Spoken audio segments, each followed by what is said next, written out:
Alright, back again, and we're down to the home stretch here. If you've been watching these, you just, well, I guess there's an hour and a half of your time you'll never get back. Sorry. Uh, so, yeah, we're down to the final 10 of my favorite albums of 1980. Hot out there. I went and got something, took a break, went and got something to eat. Texas summer. So, we are at album number 10. Get right into it. I talked about John Fox and his album here, Metamatic, which was number 18 on my list. And now I go to his old band, his former band by this time, Ultravox, with their album Vienna, which was Ultravox's fourth album. Fox had been on the first three. First three albums are really good. They're more punk rock and roll, guitar-driven stuff. This the band takes and they sort of on their third album they took a little change in course, and this one goes even further into the synth rock, synth pop sound. Though it still has quite a bit of guitar on this one. Uh, Vienna title track was I think it was hit number one in America, and not in America, in England. Didn't chart in America, I don't think, but it did get radio play a little bit. I remember hearing it. I've even heard it a few times in the years since. A good song. Uh, Very moody, atmospheric album. Sounds like the plays like a soundtrack to an old German black and white silent expressionist film, almost. Bit cold and distant and chilly in sound, but not lacking in substance and humanity. Which some of the later synth pop music of a few years later in the 80s did lack in my opinion. Very good stuff, very catchy, very tuneful, very just brilliant soundscapes. Great late night album. Vienna, the title track, is a high point here, but there's really no low points. Every song on here is a gem, is just up there. Midjure took over from John Fox at this point, like I said, who had left. They kept going. I don't know too much about their albums past this. I know the first three and this one. They may even still be around. I'm not sure. But incredible album. So if you like things, again, those early synth pop things that I really liked, the 80s, the sort of Don't You Want Me, Mirror Man by the Human League, Cars by Gary Newman, pop music by M, Always Something There to Remind Me, Tainted Love. They're kind of in that vein, but a little more sophisticated maybe, or artistic, I don't know, than those songs, great as they are. Uh, just an incredible album, and this type of music would quickly grow into something pretty bland and soulless and boring for the most part after the very early 80s, but at the beginning it was really good, neato stuff. Great album, worth checking out if you're not familiar with it. Like I said, it's a kind of a change of pace from their first three albums, or the first two at any rate, but it's definitely worth your time, and it's a good one. That was number 10. Number 9. Number 9. Man, I love this. I think that's maybe my favorite Paul McCartney album cover. Looks like what Martha is sheepdog. Was how he just bit him on the butt, or he just got stung by a bee or something. Just love that expression in that picture. Or maybe Linda was walking around and said, "Hey, let's play some music," and Paul said, "Oh, I'll have some of that. That's great." And then Linda just put a Yoko album on, and that's his expression right after. Anyway, I love the cover. Of course, everyone knows this. Coming up was the hit in America. We got the 45, bonus 45, the live version of Coming Up, which was the hit. Went to number one, right? I believe. I think so. And in England, I think the studio album version of Coming Up was the one that was the hit over there, which sounds quite a bit different from the live version. Live version is more guitar and upbeat and all, and this is more electronic on the studio album version. They're both good. I like the live version a little better. Strange album for Paul because Paul gets the short end of the stick, the argument going that John Lennon was the genius and the experimenter and the chance taker and the innovative one, which of course he was.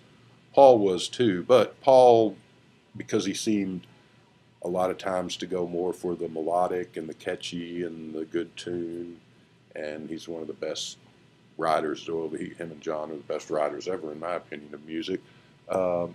So I mean, Paul's the safe one, is so it goes, but he's not always. That's not always the case. And here, I mean, with his solo albums, he had, of course, later on he'd do the fireman things and the classical music albums and some sort of odd out there things. But up to this point, his solo albums had always been very catchy, very commercial for the most part. He did a few odd things here and there, Wildlife, uh, but he never lost his knack for a good hook, a good melody, with one exception. I think Red Rose Speedway kind of abandoned him for that one album. But and this, he is not a very commercial album outside of Coming Up and maybe Waterfalls, which was also a 45, which did okay. Could be considered a commercial, uh, you know, hook-filled song. I think Waterfalls isn't great. I think it's okay. I love Coming Up. But the rest of this album is pretty strange and out there for maybe not so much now, but by 1980s standards. Not a very commercial album, like I said. You got Temporary Secretary, which is one of those songs that people love or hate. I love it. I think it's just a bonkers, wacky, crazy thing, and I think it's a hoot. I can see where it drives people crazy, though. On the Way is sort of a old blues sounding song. Uh, Not the most commercial thing, but maybe the most normal song on the album.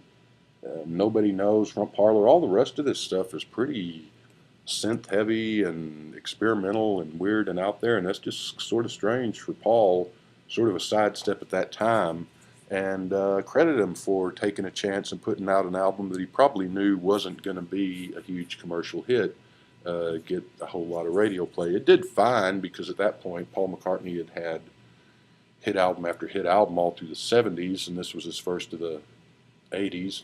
So he knew it was going to sell well, and I think it charted high. But even like Tug of War after this was much more commercial album. But this is one of my favorite of his albums, solo albums. Not a bad song on it. It's just weird, kind of different, strange stuff, and I like it a lot. I think this particular year he gets the better album than John. I do love that cover. I think that's a great cover. Um, so that's that. Paul McCartney 2 at number 9, and number 8. A little bit of a change in pace for the Talking Heads as well, who had great albums leading up to this. This is their, I don't know, third or fourth album. I can't remember. Very for a bunch of preppy white kids. One of these guys went to Harvard. Very, very soulful, funky dance. It's impossible to listen to this without wanting to get up and jump around and dance around a little bit. And just 10 out of 10. I mean, I don't know. Once in a Lifetime is the hit, or per se, that got radio play. But Cross-Eyed and Painless, Born Under Punches, Houses in Motion, of course, Once in a Lifetime, Listening Wind. I mean, there's not a bad song on this album. The Overload, the last song, is maybe the weakest of the bunch, but even that's a pretty good song. The Great Curve is incredible. Just, I mean, it's fun to go to YouTube and look up some the videos of them playing some of these songs live in 1980, and just that's the main 4 members of the band, but they have just a ton of people playing on this album with them, and you see those concert films, and it's like the Grateful Dead. There's like 100 people up on stage playing all sorts of instruments, and the great a few years later they would of course do the live movie concert film, stop making sense, which is incredible. One of the great concert films of all time. This is one of the best albums, might be their best album. And Talking Heads are a band that this one and the one after this with Burning Down the House, which might be my favorite Talking Heads album, favorite Talking Heads song of all time. After that, they kind of drop off in quality, their albums. But this is at their peak, and it's incredible. It's a 10 out of 10, and it comes in at number 8 on my favorite albums in 1980. One thing that when I was making this list, that I was sort of disappointed in, being such a big, huge fan of soul music and funk music, was the lack of soul music on this list. I had listed as some of the things that didn't make my cut as Stevie Wonder's album that year, which is pretty good, and Triumph by the Jacksons, which is pretty good. I mean, it's not as good as Off the Wall, Michael Jackson's album the year before. But the 80s wasn't really great for soul music. Soul music and funk music, once disco came along, that kind of took over from it, and what was around was not as good as the stuff that had been around in the early 70s, early to mid 70s and the 60s, and then the 50s R&B stuff. And then, of course, in the 80s and a few years, rap kind of came up and took over all that stuff, so you didn't get a whole lot of great soul music in the 80s, unfortunately. But that doesn't mean you didn't get any. And so coming in at number 7, this is Prince's third album, Dirty Mind. And the first 2 Prince albums from 78, 79, good stuff, but they're just sort of your, I don't want to say run of the mill because they're pretty good, but they're just your, just a good ordinary soul album. The only thing really out of the ordinary or special about him is the fact that I think he was like 17 or 18 when he made his first album in 78, and he played all the instruments on the album, and somehow he got complete creative control in the studio when he was 17 and signed his record deal with Warner Brothers, which kind of unheard of for somebody on their first album. But the first 2 albums, and it's been years since I've heard them. I need to go back and revisit them. There's a couple of I remember there's a couple of good songs on it. I think he had hits on black radio stations, but not on quiet or mainstream. That didn't really come till 1999. But this is the first indication that there might be something more to him than just a pretty good soul singer artist. That there was a little bit something. He was an odd duck and a one of a kind, and thank God for it, because there'd probably never be anyone like him again. And this is his first truly great album. And what's even better is that the 3 albums that follow this, each one is better than the next one's better than this, the next one's better than that, and so forth all the way through Purple Rain. And then, of course, you got Around the World in a Day, which is a great album, but kind of a sidestep, and Parade, which is pretty good, and Sign of the Times, which is incredible. And then after that, it gets kind of a mixed bag. But very stripped down.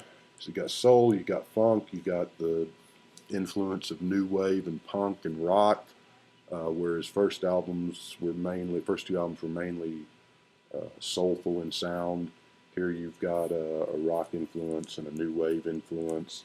Funny thing is, he opened for the Rolling Stones in the 1981 tour, which was actually, I guess, the Controversy album was out. They got booed off stage because people didn't know who he was yet, or white people didn't anyway. And it's kind of funny because, a couple of years later, he'd be the biggest artist in the world. But not a bad song on here. It's just a really stripped down and very sparse, but very catchy. Impossible not to jump around and dance when you're playing this. And his first truly great album. And of course, more great albums would follow. So yeah, that's the first real Prince thing. What are we up to? We are up to number 6. Again, I'm blind without my glasses, so forgive me for looking down. Closer by Joy Division, band that only had 2 albums. They had more, but the other albums were like non-album tracks and greatest hits and stuff. But 2 studio albums. This was the second of them. First one was Unknown Pleasures from 1979.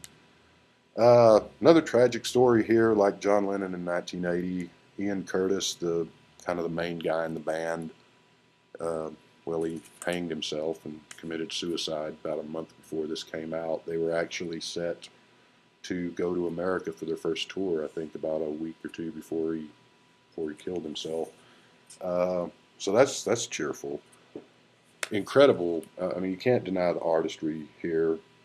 And just the first album, Unknown Pleasures, I would rate a 10. This would be a 10 too, but not all 10s are the same, and this is even better than Unknown Pleasures.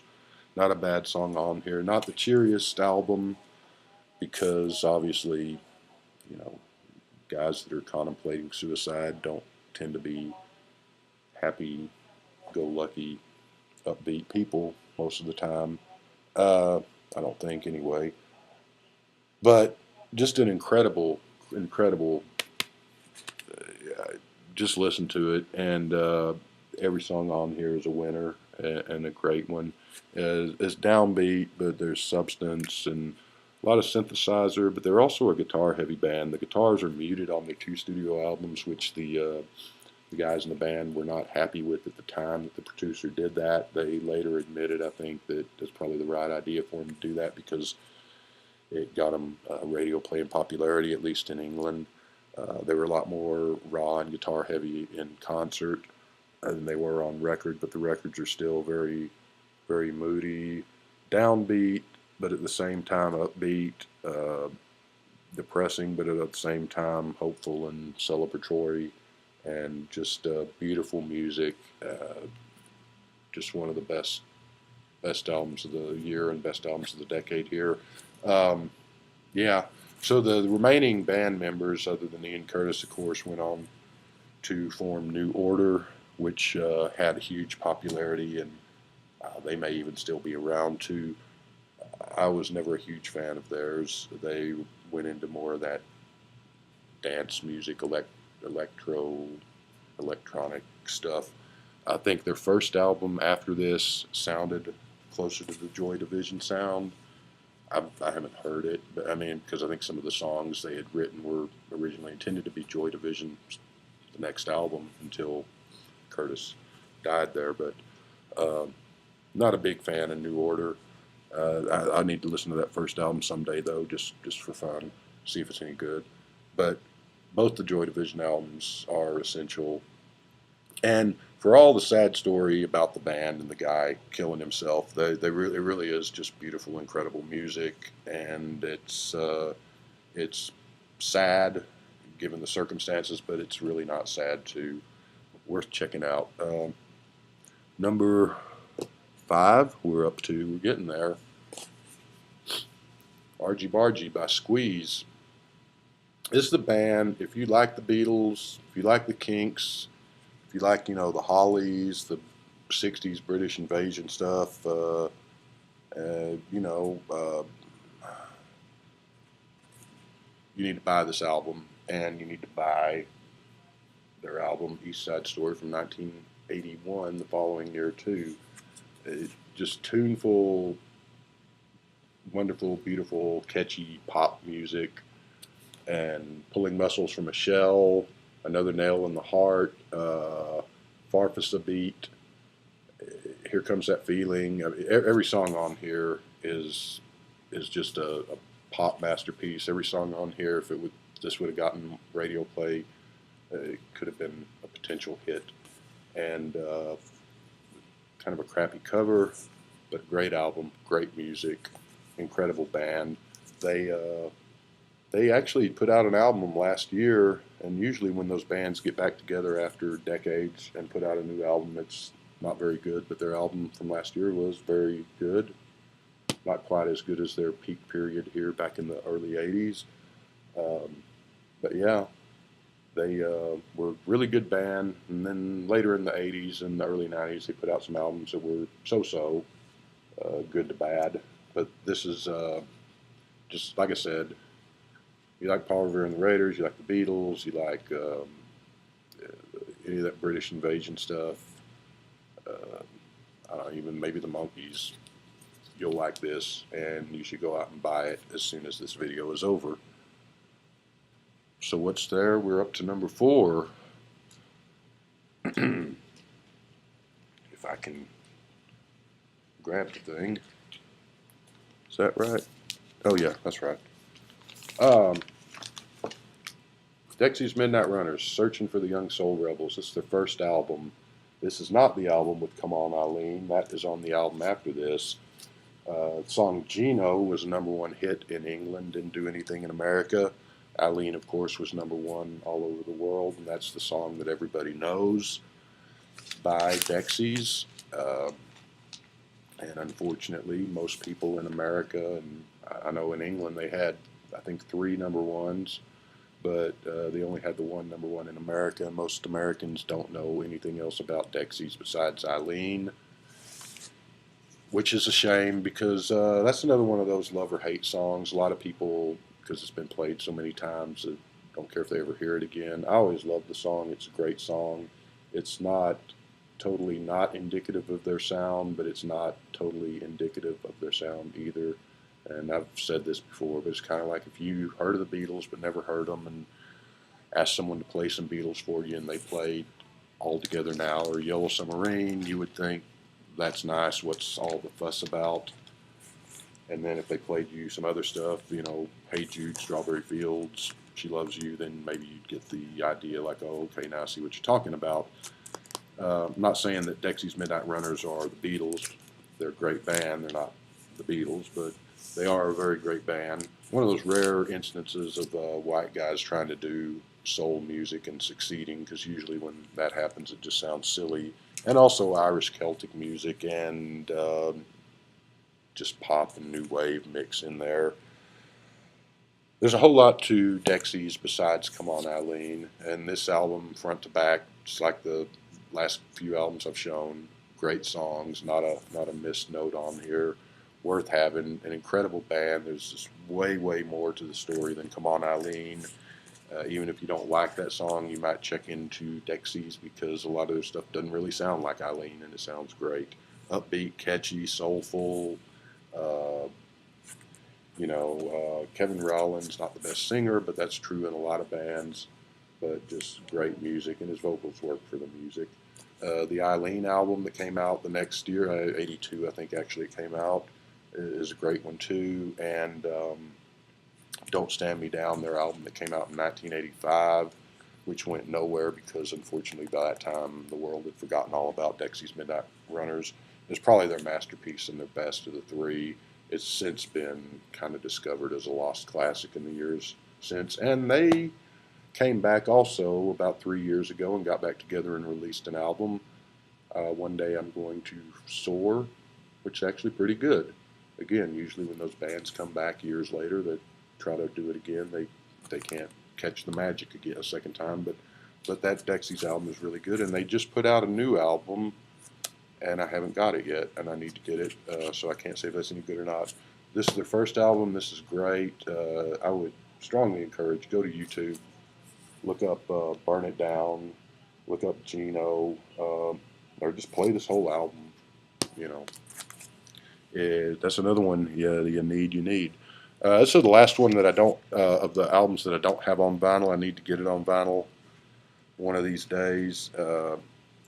Anyway, a band called, I'm going to pull that out so you don't have the glare. Not the greatest cover. Magazine is the name of the band. The Correct Use of Soap is the title of the album. This is one of those albums that's so good, front to back, and it's just a shame that this didn't get radio play. They had some fame in England, but they weren't even huge there. And they made about four or five albums. This is, I believe, the third. And it's in a better world. When you look on YouTube VC channel, when you look on the VC Facebook page, you'll see people posting the albums they're playing. And a lot of times you see the same suspects over and over. Sgt. Pepper, Abbey Road, Dark Side of the Moon, Led Zeppelin 4, etc., etc., and rightfully so. I mean, those are great albums. I'm not, but in a better world, this album would be just as known as Dark Side or Led Zeppelin 4. It's just this is a great album from front to back, and this is another one I would encourage everyone to go look up on YouTube. Look up a song from Under the Floorboards. Look up Philadelphia. Look up the whole album. It's a great album. Um, very um, who's who's the guy on here that played um, John McGowan? I'm not sure if that's how you say his name. He's the guitarist who only played on a couple of their albums. Incredible guitarist. He's since passed away, sadly. Magazine, again, they also got back together and put out an album 2 or 3 years ago, which is pretty good. And their albums on either side of this album are really good too. But this is their best. This is their masterpiece. And just very, I don't know, just a good, very artistic rock and roll album. Worth checking out. We are at number 2. So here we go. This is that Difficult Clash album. And one of these days I'm going to review this thing. It's a triple album. London Calling from the year before was a double album, of course. Clash fans are split on this one. A lot of them think that some of it's brilliant, some of it's garbage. Some of them think that all of this is garbage. Some of them think all of it's brilliant. This is an album like the White Album that inspires discussions of would it have been better as a single album than a triple album, or single than a double in the White Album's case, and if so, what would you take off and what would you leave on? It's an album that I bought this brand new when it came out in 1980. I bought London Calling the year before that, fell in love with the Clash, and then bought their first 2 albums after that because I hadn't bought those new.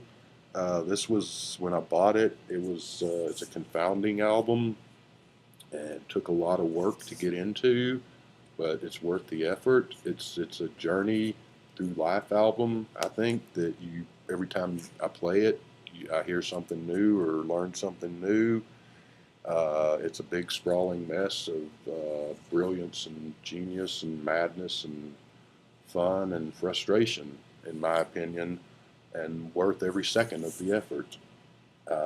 There are some things that stick out as brilliant to me. The Magnificent Seven, the first song, Hitsville, UK, Ivan Meets G.I. Joe.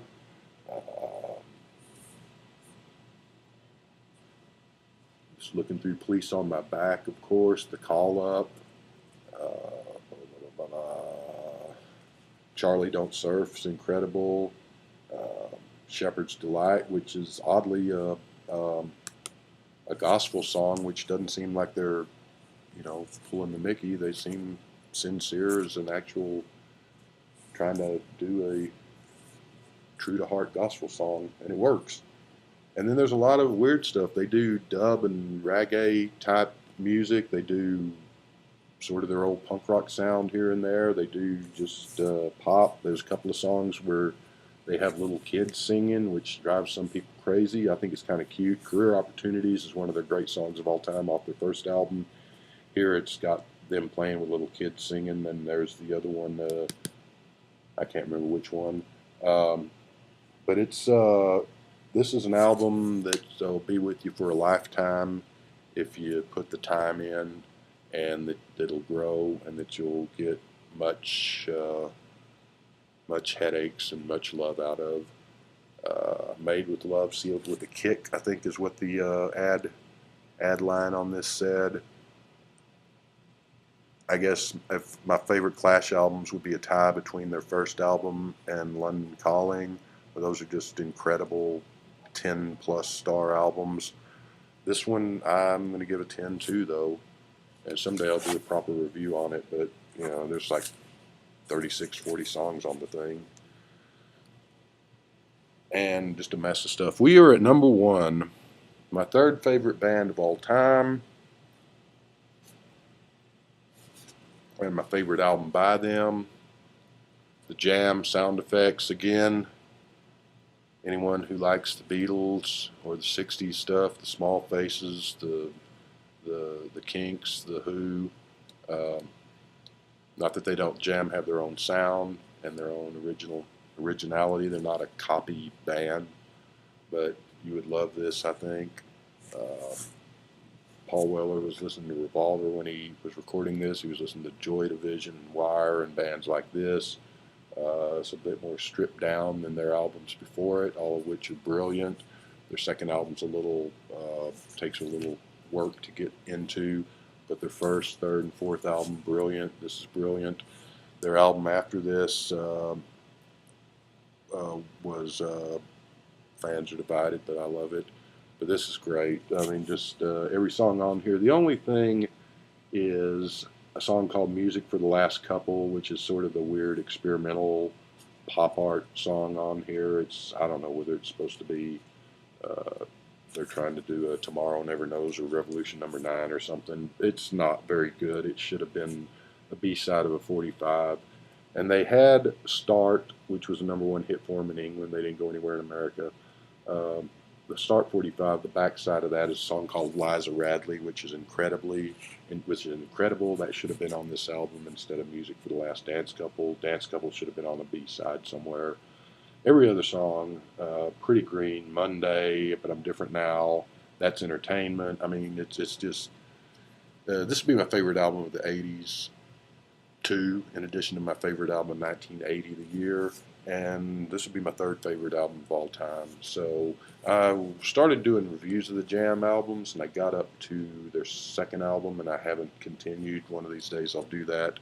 That's #1. So there are my 25 favorite albums of the 80s, and like I said, I left a lot of stuff that didn't make the list. It's also great and wonderful. I hope somebody watched this, because otherwise I just wasted a bunch of time. But if nobody does, at least I enjoyed doing it, and maybe I'll come back sometime and do another year, 1979 or 1965, or who knows what. But hope everybody is well, and we will see you